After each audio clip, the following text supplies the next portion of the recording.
And I think that when you signed Alex Bregman last year and traded Rafael Devers, you made your bed.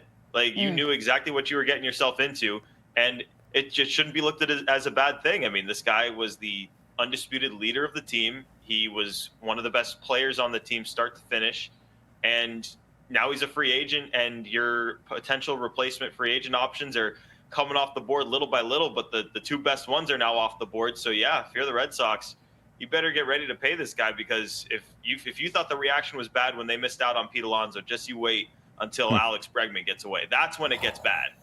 Well, we'll talk about Alonso, Kyle Schwarber, just that mix of guys that, like you said, are off the board in a little bit. But staying with Bregman, it feels like, tell me if I'm wrong here, that his market is shrinking a little bit here. And part of that you could highlight just by the fact that his agent, Scott Boras, is reaching out to a team like Seattle to say, hey, you interested in my client by any chance? It feels like there are not a lot of potential homes, at least for anywhere close to the money he wants. So do you believe, to your core, in your gut, he's going to be a Boston Red Sox again? So, yeah, I mean, you look at the Bregman market out there, and in the only two teams that seem to be aggressively in this thing are the Red Sox and the Cubs. And yeah, you saw the report about Boras reaching out to the Mariners, and that's never a good thing when the agent's got to be reaching out to express a player's interest. So yes, in a sense, like, you have to feel good about the lack of market and potentially things repeating themselves kind of the way they did last year, where the Red Sox were the only team that Bregman wanted to go to that had anywhere close to a reasonable offer on the table, and he takes it. But if you're the Red Sox, with Alonso and Schwarber off the board, and yes, they could pursue Ketel Marte as well. But if Alex Bregman goes elsewhere, if the Red Sox play this the way they played it last year and dare him to pick another team, and let's say he picks the Chicago Cubs, I don't even know how you pick this fan base up off the ground from where it would be. You have to bring him back. And like I said, you made your bed last year when you traded Rafael Devers in favor of signing Alex Bregman and playing him at third base and sticking to that. So to me, your decision has been made. You better not mess this up if you're the Red Sox. Yeah, there's something that has to kind of stick to the art of what was said and where the expectations lie. Obviously, as I mentioned previously, we're just now getting your thoughts on everything that's taken place this week. But what did you feel about the miss out on Pete Alonso? Because we tried to not get too high on everything, but all signs started to kind of make it feel like this was a realistic opportunity. And then, of course, with the reality being what it is now, him being an Orioles guy, what were your emotions with everything? Yeah, I mean, You hear Craig Breslow's comments all week at the winter meeting saying we need a complete hitter, we need a middle-of-the-order power bat, we need home runs in this lineup. And those quotes are gold. Like, I've been screaming it from the rooftops all offseason long. This team needs home runs. This team needs 30-plus bombs in the middle of the lineup, a complete hitter. And he matched that, and it was great, because it's like, okay, here we go. Kyle Schwarber's market and Pete Alonso's market are starting to pick up, and we're at the winter meetings, and it's all leading up to the Red Sox signing one of these guys. And the reports that maybe they'll grab one of those guys and bring back Alex Bregman, and it's great.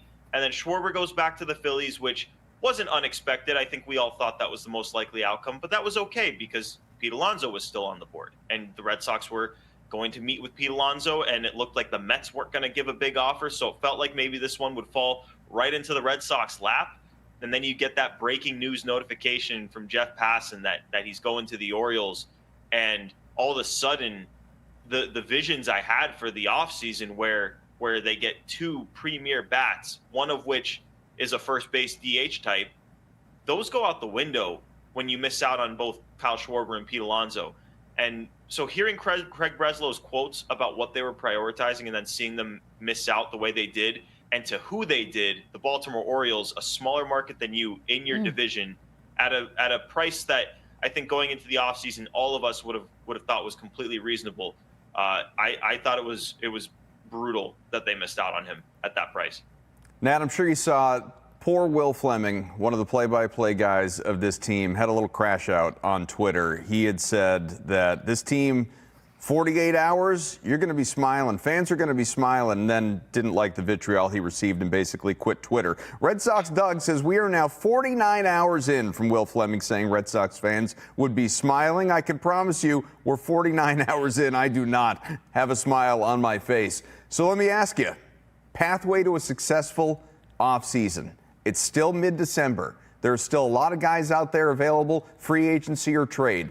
What does leave us with smiles on our faces? Yeah. Well, first of all, let's be nice online. People were crushing Will Fleming. It's not his fault that they missed out on Pete Alonso. But we're all pulling quotes and stuff, just as we discussed beforehand. Yeah. But to me, yes, there is still a path to get better. Like I still do wholeheartedly believe the Red Sox are going to get better. The issue I have is just that you look at the Blue Jays getting Dylan Cease and now being in on one or both of Kyle Tucker, Bo Bichette. The Orioles getting Pete Alonso and Taylor Ward. The Rays being rumored on Ketel Marte. The Yankees are always good. So in a sense, it's not enough for the Red Sox to just get better. But if you're looking at how they can get better, it starts with getting one of Alex Bregman or Ketel Marte. And I know there's been some rumors of Corey Seager and Bo Bichette. One of those guys would fall into that mix as well. I keep seeing people suggest getting two of them, but unless you're trading Marcelo Meyer in a trade there for Ketel Marte or whoever, I don't know how that works. So to me, it's one of those guys, and then one of the first base / DH options. You can look at the two Japanese hitters. You could look at Isaac Paredes from Houston. Jorge Polanco is a free agent. Eugenio Suarez is a free agent. Hit 49 home runs last year. Like, none of these guys are Pete Alonso. Like that's why him signing with the Orioles hurt as much as it did, because no matter how you slice it, the offseason can't look quite as good as the way we dreamt it up just until a couple of days ago. So another name that started kind of getting knocked around here was Suarez. So we obviously asked you guys for wish lists. We know a couple of guys that have come off the board, but speaking of path forward, like, is this something where we kind of just switch our perspective and see if there's a fit here that could work? Yeah, a little bit, yes, because you look at the way the Red Sox have brought in right-handed hitters in the past, and they've brought in guys like Tyler O'Neill, guys like Adam Duvall, guys like Cody Ross, coming off downish seasons, and they bring them in, and these right-handed bats that pull the ball have career seasons at Fenway Park. So to me, yes, like, it may not look quite as exciting on paper as a Pete Alonso, but there is still a path to getting a 30 home run bat that maybe has not done that yet, or has done it infrequently in his career, but you put him in Fenway Park, and by the end of the year, that guy's a fan favorite because he turned into that cleanup style hitter.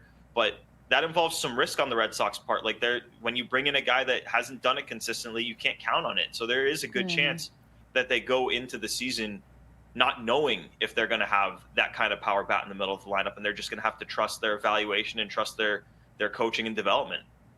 Casey, I know our guy, Travis, he's not here today. He calls Nat Big Swole. I call Nat Gordon Agrigordo. And the reason for that is because you don't need to follow any national reporters on Twitter. You don't need to follow any local beat guys on Twitter. You need to follow one account, and that is Nat, Boss Sports Gordo. Why? Because if there is any inkling of anything going on with the Red Sox over the last week, this man is tweeting about it. Is there a name, though, Nat, that we're not talking about? Is there a guy maybe on your wish list, or you think could spring available, someone who would be a really good fit for the Red Sox that could actually wind up here? Oh, man. It's tough to say, because you feel like every single name has been talked about. I mean, I know the A's have a couple of guys that maybe, but like Brent Rooker's extended. I don't know. Like, there are guys on the trade market like Vinny Pasquantino who you'd hope are available, but any of these guys that are under control for a long time, and obviously the Red Sox have depth to trade for these guys, and everyone talks about the Royals as being a potential fit, but if these guys haven't been talked about, it's going to take a haul to get them, and that's why, you know, as a fan, you just hope that they're going to throw money at these guys. But I mean, any other guys that could be available, you just look back at Houston and Isaac Paredes, and it's like, are you really going to be able to get them for less than him when Houston has a need to trade an infielder? And there really is no better fit for Fenway Park than Paredes. So, again, I'm just looking at who do the Red Sox think they can put in Fenway Park and have that guy turn into what Tyler O'Neill turned into. 30 home runs, maybe they hit 25 last year, but you put him in Fenway Park, tell them just pull the ball and go from there. All right, now we got about 45 seconds left with you, so I do have to ask this because a lot of fans just started tweeting about the fact that there's so much youth that has a lot of potential with this Red Sox club thus far. Maybe this offseason is a testimony to what they are expecting and hoping development-wise these young guys can do in the next coming season or two? Say that one more time. The youth, like basically not making these big moves. Is it because we're trusting the young guys to be able to become bigger pillars to this organization? In a way, yes. I mean, I still do think they're going to bring in one or multiple bats, but like I said before, if you're expecting them to bring in Alex Bregman and Ketel Marte, they're just not going to do that. Like, I don't see them bringing in two infielders and blocking Marcelo Meyer when we just went through basically a half-decade semi-rebuild waiting for this guy and others to come up. So yeah, they're going to leave the door open for guys like Marcelo Meyer to have a job. They're going to make sure there are avenues for Christian Campbell to get a chance. Tristan Casas, if he's still here. Like, those guys will get opportunities.